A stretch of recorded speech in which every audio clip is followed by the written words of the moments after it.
Greetings, I'm Felicity, and I've reached the age of 37.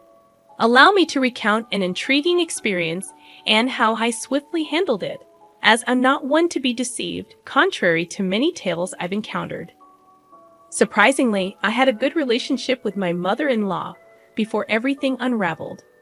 Our bond was smooth, filled with warmth, perfection, and mutual respect. My husband, Frank, was the love of my life, my partner in crime, and my best friend. From my perspective, everything seemed picture perfect.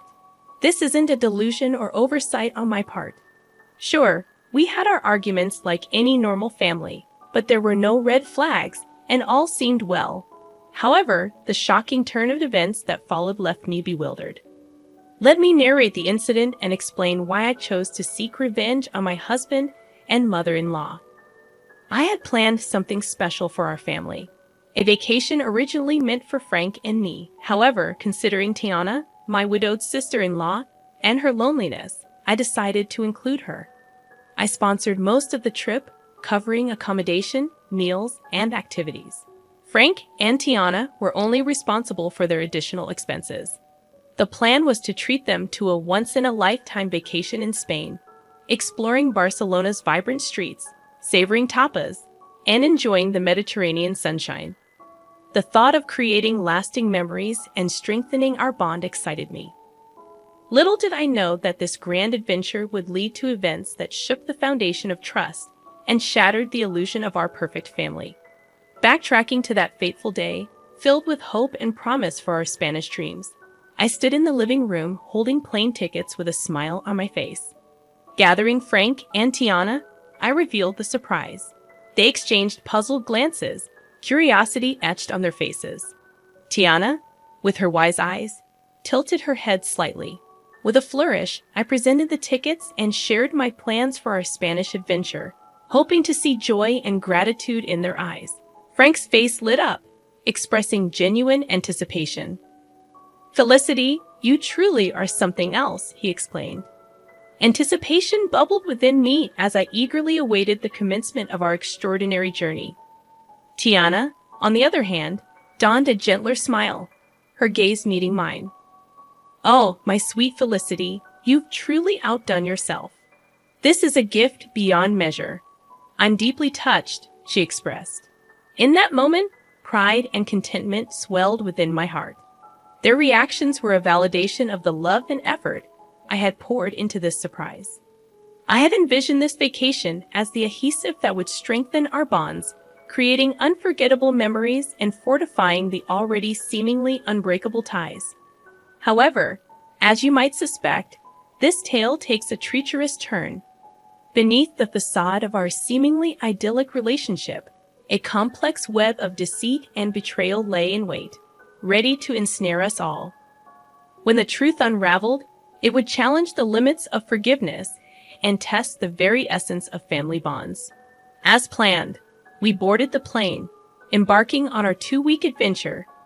The anticipation was palpable as we immersed ourselves in the vibrant streets and rich tapestry of Spanish culture. The first week unfolded seamlessly, with the flavors of paella, exploration of historic landmarks, and dancing to the infectious rhythms of flamenco.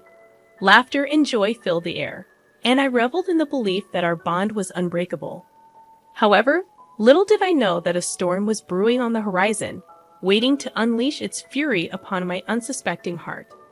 On a fateful Monday morning, as the sun bathed the city in golden hues, I woke up to find an empty hotel room. Confusion and a growing sense of unease gripped my heart. Frantically, I reached for the phone, dialing both my husband's and Tiana's numbers, hoping for an explanation. But to my dismay, their phones remained silent, their voices absent. Fear began to claw at the edges of my mind as I searched the empty room for any sign of their presence.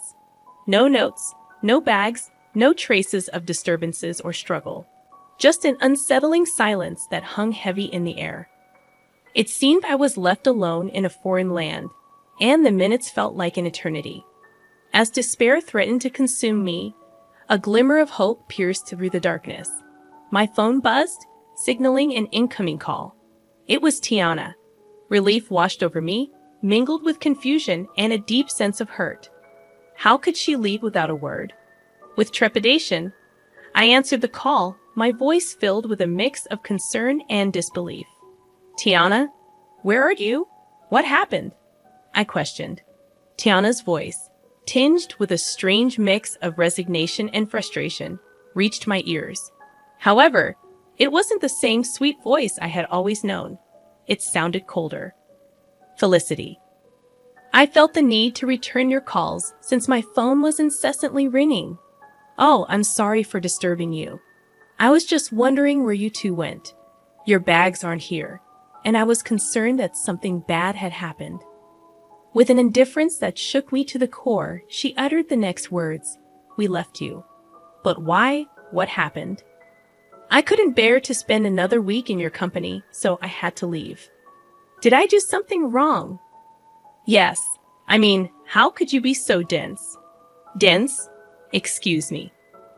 You sprung up this trip on me, practically forcing me to go with you. I couldn't remain disingenuous any longer. Let me spell it out clearly for you, Felicity. I don't enjoy your company. Sure, we can spend a couple of hours together at a family event, but 2 weeks? I tried to be civil and grace you with my presence for as long as I could. Turns out I could only master 1 week with you before I lost my mind. I'm sorry, but I'm on the way to the airport with Frank right now. We can't be around you any longer. Shock reverberated through my core as the revelation struck me like a bolt of lightning, unraveling the threads of trust I had so naively woven. How could our seemingly unbreakable bond crumble beneath the weight of unspoken grievances?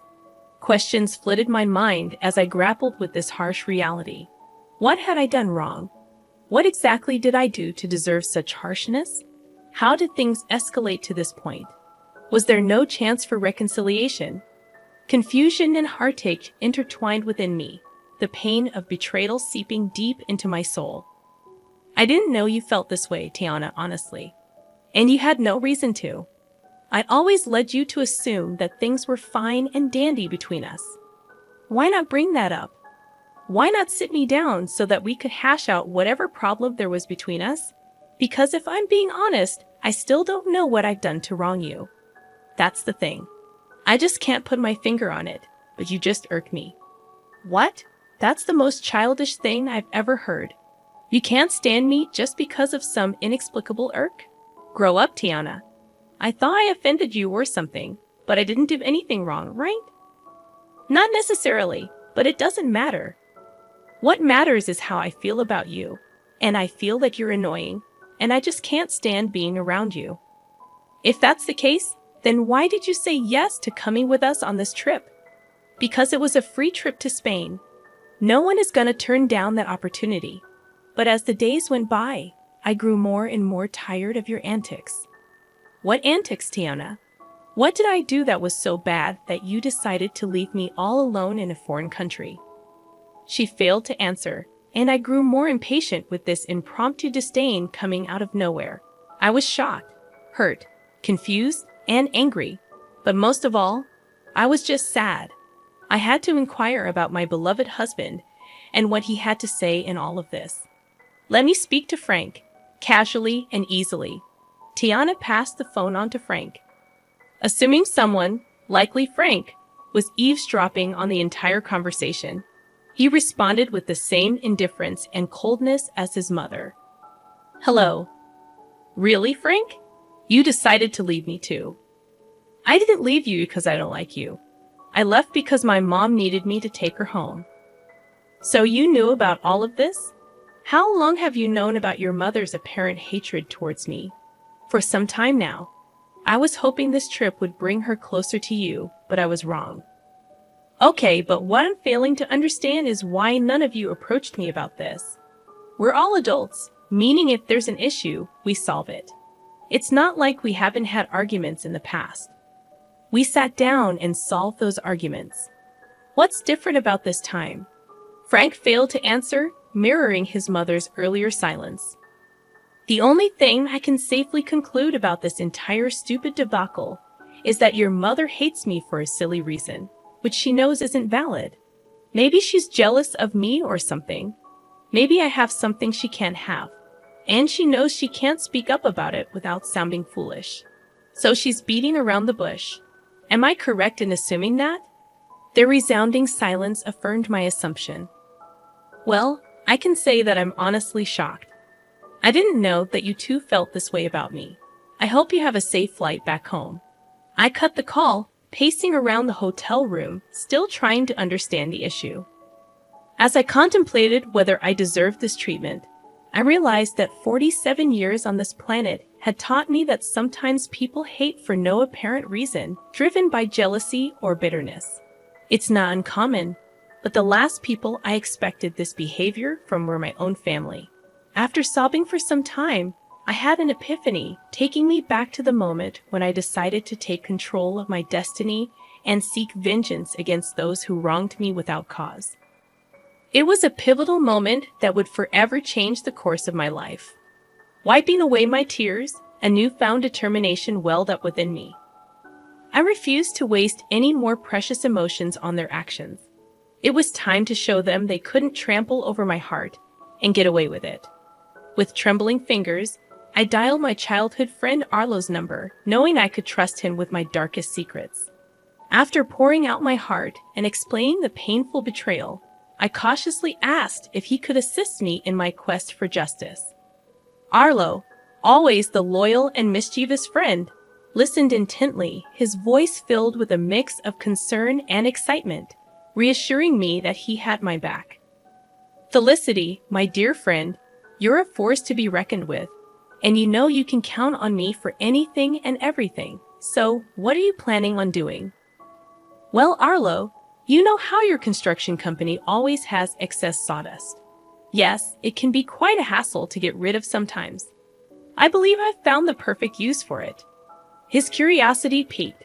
I unraveled my plan like a carefully crafted script, detailing how we would execute the ultimate act of retaliation. Bags of sawdust would be delivered to Tiana's house, infiltrating every corner and crevice, leaving an indelible mark of chaos and betrayal. Arlo couldn't help but smile at the brilliance of my idea, a subtle yet impactful reminder to Tiana of the stress she had unleashed upon my life. Armed with Arlo's expertise and my newfound determination, we set our plan into motion. The question arose, how would we get inside the house before they returned?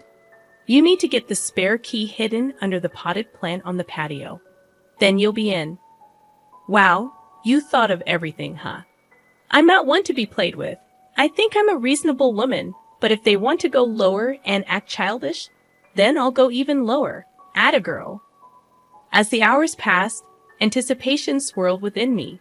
Arlo assured me that the mission was complete, and soon, I would witness the fallout of our carefully orchestrated chaos.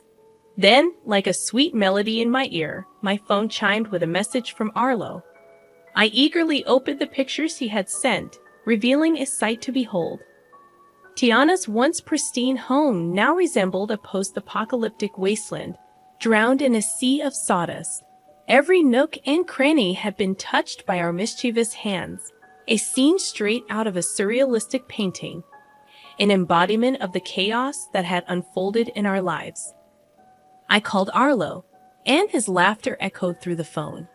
I couldn't help but join in. It was a cathartic release, a shared moment of triumph against those who had betrayed me.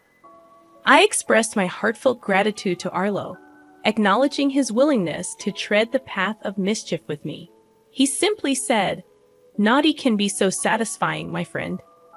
As the clock ticked away, I could feel the tension building within me. How would Frank and Tiana react when they walked through the doors of their once beloved home? The anticipation was almost unbearable, a heady mix of nerves and vindication. I couldn't help but relish in the thought of their bewildered faces and disarrayed emotions.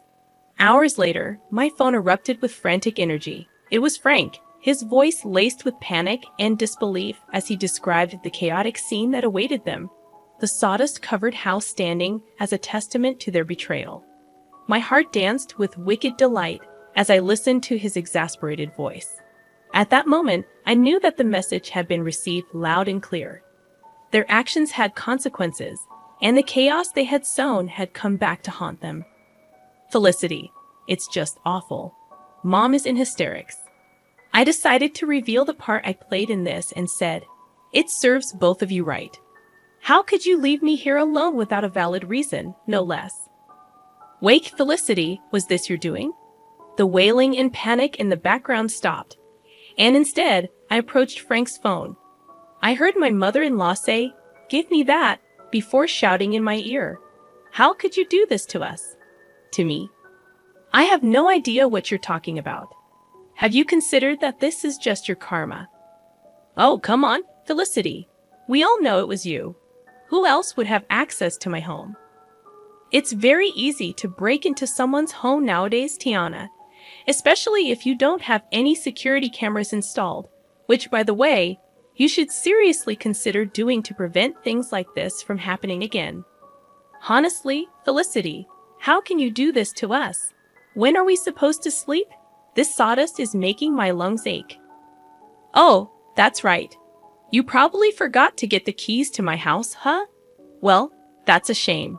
I'm guessing you two are going to have to stay in yet another hotel. But for how long? Until I decide to come back from my vacation, I guess. I mean, I paid for 2 weeks after all, and who knows, I might feel greedy and decide to extend my stay.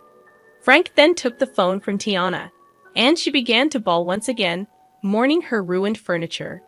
Felicity, this was foul. How could you do this? I don't know why you're assuming that I had anything to do with this. I mean, how could I? I'm currently relaxing in the hotel jacuzzi. How could I have done this? I held back my laughter as the two of them were clearly confused as to what had happened, even though they suspected I had something to do with it, which I obviously did. But they didn't have any solid proof, so I basked in all the glory of knowing that they were frustrated but had nowhere to direct their anger. As I bid Frank farewell on the phone, a sense of contentment washed over me. I had taken control of my narrative, leaving them to grapple with the consequences of their actions. I know what I did was quite foul and even quite dangerous considering how old Tiana is. I mean, spending even a night in that house could lead to serious health consequences. But I knew that they wouldn't dare to dream of staying there. It was too sabotaged to be habitable. They just had to rely on staying in a hotel for a little bit longer because I didn't want my money to go to waste.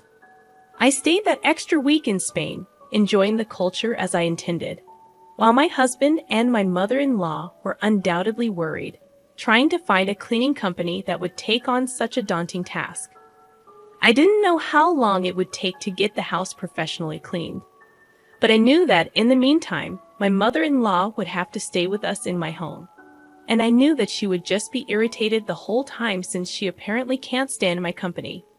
This should serve as a reminder to some of you that some people need to learn the hard way. And if it just so happens that you can dish out your own justice, then by all means, go ahead and do it, and really give people something to be mad about.